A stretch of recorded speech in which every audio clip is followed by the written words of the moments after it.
toxic masculinity, it may be because she's got some issues with men. So I just want to say that in these discussions that people are having online about Liz Plank and about her supposed complaints about Baldoni, let's just understand that we're not talking about a normal, reasonable gal here. We're talking about an intersectional feminist who is so, I would say, probably on some level, consciously or unconsciously, obsessed with whatever wrongs that men in her life have committed against her, real or fictional, I mean, in her past, that she has a distorted view. I would bet you anything that she has a highly distorted view of what constitutes harassment or inappropriate behavior. She and Lively clearly got these two guys wrong and just refused to take them. I'm talking Baldoni and Heath refused to take them at face value in their obviously earnest interest in these issues. And so, refusing to take them at face value, then Blake Lively and Liz Plank viewed every discussion, every comment about anything relating to sex or gender or anything as some form of harassment. Oh, these are such creeps. They're creeps. That's what Blake Lively said in her text. This is something people were talking about just the other day, right? Blake Lively texted Liz Plank and or a friend of Heath and Baldoni, according to the court documents, right? But she and Liz Plank were texting each other, and Blake Lively was calling these guys creeps. I don't want to hear about your sex life. I don't want to hear about your porn addiction. I don't want to see your mouth or your tongue. Come on. What are you even talking about, girl?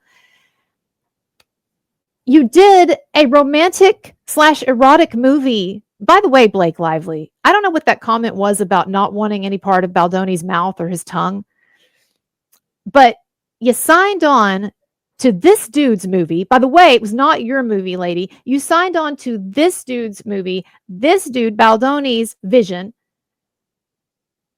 You knew that there were going to be erotic scenes. You knew that there were going to be steamy scenes. You knew that you were going to have to fake being not only in love with, but very sexually attracted to this guy. Sex is a big part of this movie that you signed on for. So you know what? Maybe you should have expected that you're going to see this guy's tongue a little in some form or fashion, whatever the hell you're talking about there. But Blake, the viewers, we saw that 10-minute video of you and Baldoni shooting a romantic dancing scene. And we could see that there was absolutely nothing creepy or lascivious about his interactions with you. And in fact, he was the one who called cut on the scene basically as quickly as possible because it was pretty obvious that he felt highly uncomfortable around you, Blake Lively. Anyway, let's continue with this, in hindsight, sad and ridiculous tribute to Liz Plank. And you are writing about men, and you have a jewelry line, Let Boys Cry. You really love men. And I love what you have done with your career and your life. I love that you've been willing to come on to this podcast a lot. She has a what? I'm sorry if I blew out your ears. She had a jewelry line. My God, I hope it's not defunct. I hope I can still get some of this jewelry. Can someone go online and find this jewelry line? Let Boys Cry, because I need to get myself some of that jewelry.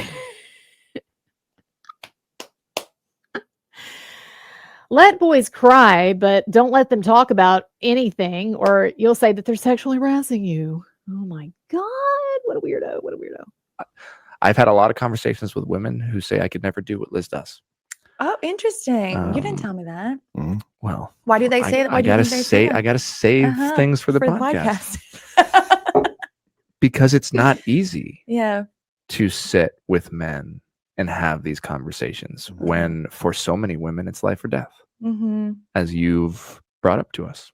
So let's get to know you a little bit, Liz Plank. There was a new declaration by someone mysterious, it was redacted, but someone mysteriously claiming that they, on a separate project, a separate Wayfarer project, had had negative interactions or suffered some kind of verbal abuse from Justin Baldoni. So I want to call up the document. It's very short, and I know that a number of you have seen it already. So this person says, and we don't know if it's a man or a woman, but it says, and of course, everything that's blacked out is redacted. I, pursuant, hereby declare as follows: I'm over 18 years of age, of sound mind, well, I don't know about that, and otherwise competent to make this declaration. The evidence set out in the foregoing declaration is based on my personal knowledge. And it says, something redacted, Wayfarer Studios, Justin Baldoni, founder of Wayfarer, something redacted. I had repeated negative interactions with Mr. Baldoni and his associates, including verbal abuse by Mr. Baldoni. Mr. Baldoni not, and then something else redacted, and it says Mr. Baldoni not permitted on set during the majority of production as a result of those experiences. Now, this is all that is said, and then you see a bunch of it is redacted. This is basically all that we are told in this declaration. And I think that, first of all, it is absolutely laughable after what we have, everything that we've seen of Justin Baldoni, but after we just saw there, for example, how obsequious he is toward other people, to his detriment, how obsequious he is toward other people, how much we know from all of the texts that came out in Discovery about It Ends With Us, and the way that he and others were walking on eggshells around Blake Lively, tiptoeing around her, constantly having to give in to her.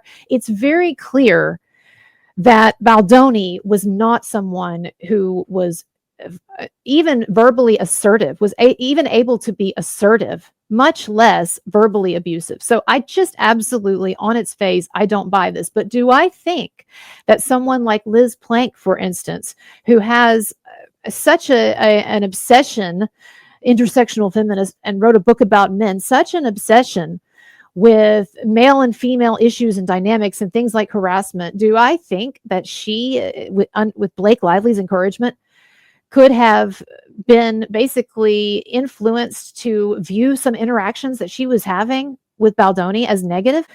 And so is it possible that Baldoni, at some point in the process of collaborating with other people on these intensely stressful and time-consuming projects, is it possible that at some point he or Heath might have had to reprimand somebody, or even say, hey, you need to get that to me faster, it was already due, or whatever? If you are working with someone, you all have jobs, you know this. If you are working with someone or for someone, then you know that there are going to be times when you have to keep each other on your toes. So this is my hypothesis, is that if there is any shred of anything, if this is not just a complete fabrication and fabulation, which it very much could be, then this is somebody taking, with the encouragement of Blake Lively and Ryan Reynolds and their power and prestige in the industry and their enticements, this is someone who is taking something and is twisting it. And look, it's very obvious just looking at that 5 minutes of that podcast that Liz Plank has an attitude. I can just read it. One of the most, to me, ironic and grotesque aspects of what Blake Lively has been doing to Justin Baldoni and Jamie Heath is that she is basically saying that if you are a man who tries to come to the table, so to speak, and talk women's issues and talk to women frankly and openly and honestly, then you're a predator. You're creepy. Because in Blake Lively's mind, there's no way that these interactions that she says she had with Baldoni, where they were discussing certain things, there's no way that these could have been really genuine. He earnestly was wanting to connect with her, to work on this film. No, it had to be creepy. I don't want to hear about a past porn problem. Well, aren't you working on a film where you yourself, Blake Lively, in the film, you make a crack about pornos?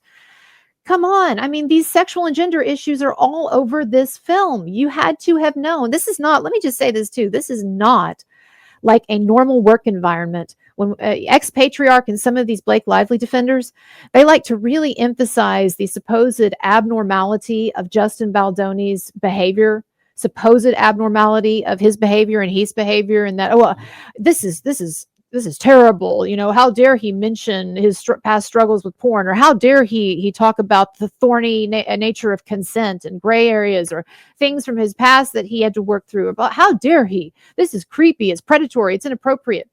let's not pretend that this was some typical corporate environment, that these two were working at JP Morgan or something, and they're supposed to be crunching numbers for the next merger, but instead, the dude's talking about his porn problem. Give me a fucking break.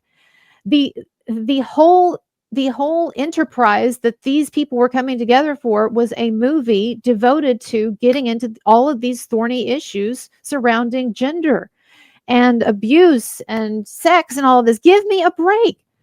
So you sign on Blake Lively for that, then don't act like you're violated when the producers and the director that you're working with on this project want to have some conversations about this, that you yourself often are initiating. I mean, it's just ridiculous. It just shouldn't even have the time of day. And it's so, and I think that, look, this is also, let me just say,